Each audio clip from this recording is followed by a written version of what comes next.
গতকালকে আমি আমার জীবনের নিরাপত্তা চেয়ে শেরেবাংলানগর থানায় একটি জিডি করি। জিডির বিষয়টি হচ্ছে গিয়ে যে গত বৃহস্পতিবার সংসদে থাকাকালীন সময় আমার এলাকার যিনি অফিসার ইনচার্জ উনি আমার ফোন দিয়ে জানালেন যে স্যার আপনি একটু বাড়ি আসলে আপনার সাথে আমার একটু বসতে হবে, গুরুত্বপূর্ণ কথা আছে। তো শুক্রবারে আমি বাড়ি যাওয়ার পর উনি দুপুরবেলা আমাকে বসে আমাকে বললেন, আমাকে একটা মেসেজ দেখালেন যে উনাকে একটা লোক 2-3 দিন ফোন করার পর উনি যখন আমলে নিচ্ছিলেন না তখন উনারে একটা মেসেজ দেয় যে ওই লোকটা, অজ্ঞাতনামা লোকটা আমার সাথে দেখা করতে চায়, কথা বলতে চায়, দেখা করতে চায় না, কথা বলতে চায়। তো ওসি সাহেব আমলে নেননি। পরে যখন মেসেজটা দেখছেন যে মেসেজের মধ্যে আছে, দেখা যাচ্ছে যে একটা কন্ট্রাক্ট কিলার গ্রুপ যারা হায়ার করা হয়েছে তারা নাকি অ্যাক্টিভ, তার বক্তব্য অনুযায়ী।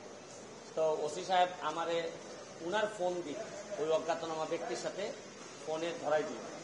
আমি কথা বললাম, কথা বলার পর যে জিনিসটা ওরা জানাইলো আমাদেরকে, ওই অজ্ঞাতনামা ব্যক্তি সে নিজেকে আইডেন্টিফাই করতে চায় না, সে তার অ্যাড্রেস বলতে চায় না। সে বলে যে আমি নিজেও ওই কিলার গ্রুপের মেম্বার ছিলাম, যখন আপনার নামটা আসছে আপনাকে হত্যা করতে হবে, তখন আমি বলছি যে না আমি এটা পারবো না, কারণ উনি ওই লোকটা সিলেটি, সে আমার কাজকর্ম সম্পর্কে জানে, এই জন্য সে কোনোভাবে রাজি হয় নাই। তখন সে বলছে যে আমার বিষয়টা হচ্ছে গিয়ে, তার বক্তব্য অনুযায়ী আমার বিষয়টা হচ্ছে গিয়ে আমি আপনাকে একটা ওয়ার্নিং দিচ্ছি, আপনি এই 2-3 দিন আপাতত ঘরের বাইরেই যাবেন। তো এটা শোনার পর আমি নর্মালি এর আগে অনেকবার আমি মৌখিকভাবে বা আমার পিএস এর মাধ্যমে বিভিন্নভাবে আমি থ্রেট করেছি, এগুলো আমি আমলে নেই না, কারণ এগুলা সামনে বললে একটা প্যানিক তৈরি হইতে পারে, এই জন্য আমি কখনোই সামনে নিয়ে আসি নাই।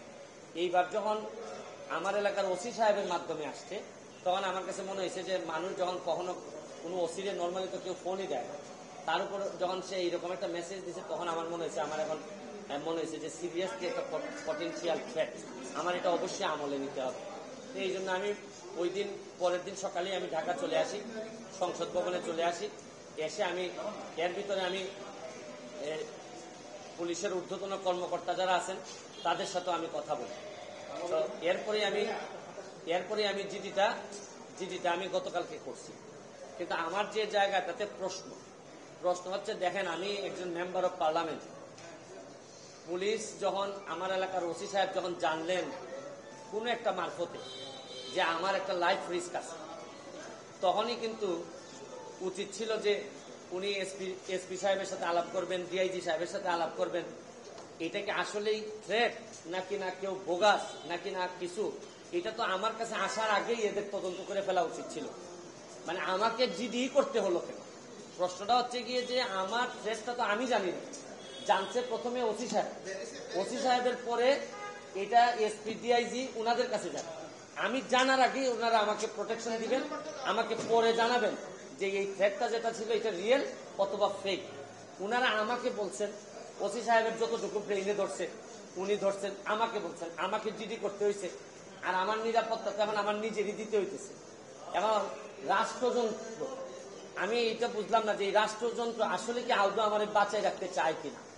কারণ হচ্ছে কি, আমি যাকে জিডি করতেছি পুলিশ ডিপার্টমেন্ট, সেই তো আগে জানছে আমার আগে, সেই তো আমার বলার দরকার ছিল যে সে ব্যক্তি আইডেন্টিফাই করা নাই।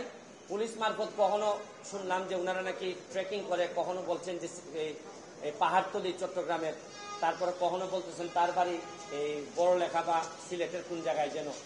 তা আমার বিষয়টা হচ্ছে গিয়ে যে দেখেন, এই দেশে বঙ্গবন্ধু মারা গেছেন, তার পরিবার সবাই মারা গেছে, আমার হবিগঞ্জের শাহ এম এস কিবরিয়া সাহেব মারা গেছে, আমরা তো কোনো প্রোটেকশনই দিতে পারি না। আর আমার বিষয়টা এরকম হয়েছে যে এই পুলিশের ভূমিকা দেখে মনে হইতেছে যে পুলিশ মনে হইতেছে যে একটা অপমৃত্যু রেকর্ড করার জন্য বসে আছে, যে আছে একটা মৃত্যু হয়েছে, নাইলে এই পর্যায়ে যাবে কেন। আমি কি করতেছি না করতেছি সব পুলিশ এবং এনফোর্সমেন্ট এজেন্সির নখদর্পণে থাকবে, কারণ এরা খবর নেয় না বলেই লোকগুলা মরে, আর এরা খবর নেয় না বলেই বেনজিররা এত ধনী হয়, এরা খবর নেয় না বলেই মতিউররা এত টাকার মালিক হয়, কারণ এরা তো থাকে কারে কোন জায়গায় বদলি করবে, কারে কোন জায়গায় জায়গা মতো নিজের লোক সেট করলে অনেক টাকার বাণিজ্য হবে, এইসব অভিযোগ এদের বিরুদ্ধে। যার কারণে আমার কষ্টটা এখানে, আমার এই মরতে কষ্ট নাই, আমার দুইটা কষ্ট, একটা হচ্ছে মরে গেলে আমার এলাকার মানুষের কি হবে, এটা আমাকে আমাকে কষ্ট দেয়, আরেকটা হচ্ছে গিয়ে যে এই দেশটা এমন ভাবে মরার জন্য ক্ষেত্র তৈরি করা হয়েছে যে আপনি দেখেন আজকে আমার সকালবেলা আমার মেয়ে আমাকে বলে কি জানেন কোন দেশে আছি, আমার মেয়ে আমারে বলে তোমাকে নাকি থ্রেট দিছে কে, সে আমেরিকাতে থাকে, বাচ্চা মাত্র বয়স 11। আমি বলছি হ্যাঁ আমি তো গুড ওয়ার্ক করি, এই জন্য ব্যাড পিপুলরা আমারে হুমকি দিছে। সে আমারে বলে there must be a line between good work and stupidity. মানে আমার মেয়ে মনে করে আমি যে গুড ওয়ার্ক করি, আমি যে অন্যায়ের বিরুদ্ধে প্রতিবাদ করি, এগুলা থেকে স্টুপিডিটি। কারণ আমি আর কি জবাব দিব তার, কারণ সে তো তার মাথার মধ্যে এগুলাই আছে যে বাংলাদেশে যারা ভালো কাজ করে অন্যায়ের প্রতিবাদ করে এরা স্টুপিড। কিন্তু আমার মেয়ে অল্প বয়সী মেয়ে, আমি তো বুঝাইতে পারি না যে আমার জন্ম এই দেশে, এই দেশের মানুষের কল্যাণে আমি কাজ করতে চাই, কারণ আমার রক্তের মধ্যে এটা আছে, আমি করবো কি এটা। যে ধরনের প্রোটেকশন, আমি তো আর আগের ব্যারিস্টার সুমন না, মেম্বার অফ পার্লামেন্ট হিসাবে আপনারা আগের ব্যারিস্টার সুমনকে ফেলে দিলেন, কিন্তু মেম্বার অফ পার্লামেন্ট হিসাবে আমার সিকিউরিটির আগে আমি যে জিডি করা লাগলো এটার জন্য দুঃখ প্রকাশ করতেছি। কেন আমি জিডি করতে? আর যদি এটা আমার কাছ থেকে ইনফরমেশনটা আসতো যে আমার পিএস বলছে যে আমার থ্রেট দিছে, বা আমার এক বন্ধু বলছে, বা আমার এক আত্মীয় স্বজন বলছে, তা নয় আমি জিডি করলাম। পুলিশের মাধ্যমে যখন আসে তখন তো সাথে সাথে এই কাজটা করার দরকার ছিল। এখন বুঝেন অবস্থাটা কোন জায়গায় আছে। তারপর আমি বিশ্বাস করি যে যতদিন আসি মানুষের কল্যাণে কাজ করতে চাই, আপনাদের দোয়ায় কাজ করতে চাই, আর নিজের মানুষের আমার প্রতি যে বিশ্বাস, আমি মনে করি এটাই আমার নিরাপত্তা। আর এখন বাকিটা এনফোর্সমেন্ট এজেন্সি আছে, তারা যদি আমি কথা বলছি আইজিপি মহোদয়ের সাথে, উনি অত্যন্ত ভালোভাবে আমাকে আনসার দিচ্ছেন, বলছেন যে এটা তো আগেই ওদের এই কি করার কথা। উনি আমার বিশ্বাস যে উনি ওই যারা আছে তাদেরকে প্রশ্ন করছেন যে এটা তো তোমরা জিডি করার আগেই ইনফরমেশন পাওয়ার সাথে সাথে কাজ করার কথা। একমাত্র আইজিপি সাহেব, বর্তমান আইজিপি সাহেব, উনি আমার অ্যাঙ্গেলে উনি কথা বলছেন। আর বাকি যারা আছে সবাই মনে হইতেছে যে সাক্ষী দেওয়ার জন্য বসে আছে, আমি কখন মরবো, মরলে পরে সাক্ষী দিবে।